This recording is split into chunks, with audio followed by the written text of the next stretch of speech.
The following operator training video is for the Hobart FT1000e Low Energy Series Flight Type Dish Machine. This video is intended to assist in training the operator and is a supplement to the operation manual. If you have any questions following this video or need more information, please consult the operation manual that came with your machine.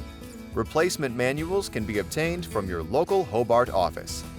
To enter the Manager menu, press the menu key from the main screen. This will take you to the main menu.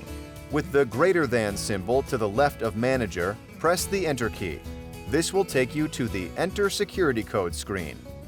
You are prompted with 4 asterisks.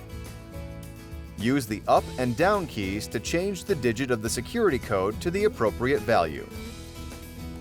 Note: the default security code to enter Manager programming is 1001. This code can be changed by anyone with this knowledge, and it is recommended to change it from the default. If the code is ever lost for some reason, it can be reset by Hobart service.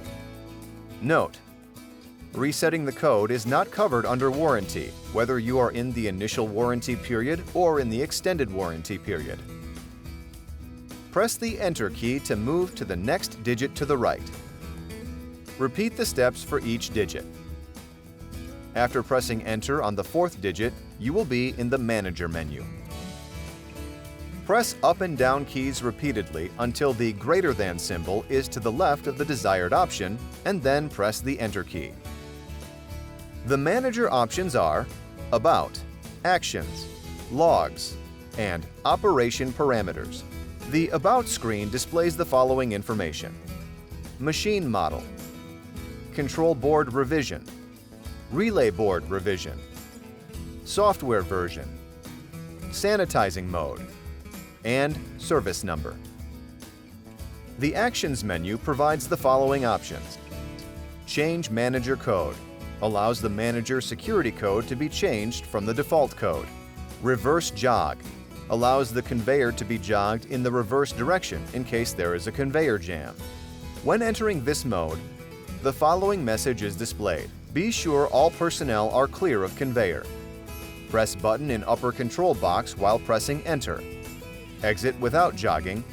Reverse jog conveyor. To reverse jog the conveyor, press the Enter button with the greater than symbol located to the left of the reverse jog conveyor, while also pressing the green button located behind the upper control box door. Run D-Lime cycle.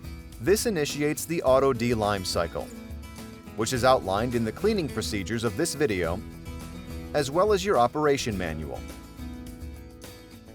Set Date Time. Enter this screen to set a date and time. Entering the Logs menu will provide the following options: D-Lime Counter. Displays the time remaining before D-Lime recommendation is displayed. This also allows the ability to clear the D-Lime counter.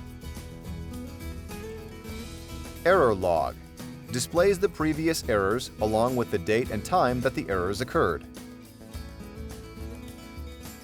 Statistics. Entering the Statistics screen will display the following information: time of operation, runtime percent, rinse time, and fill time. The parameters can be changed anytime the display is active, which is when the machine is operating or in idle mode. Hobart believes that the default settings that leave the factory are suitable for the majority of kitchen operations. However, there are cases where the kitchen managers may find the need to change one or more options. The Parameters menu allows these changes. Within the Parameters menu, the manager, or in some cases the operator, may modify factory default settings. The menu structure and description of each option are detailed in your operation manual, including the parameter name, a short description, a list of possible values the parameter can have, the factory default value based on the specific dishwasher model, and the security level required to access that parameter. Please contact Hobart Service if you are uncomfortable changing any setting or are unsure of which ones to change. This has been the operator training video for the Hobart FT1000e series flight type dish machine. If you have further questions, consult your operation manual. Visit our website at www.hobartcorp.com or contact your Hobart representative.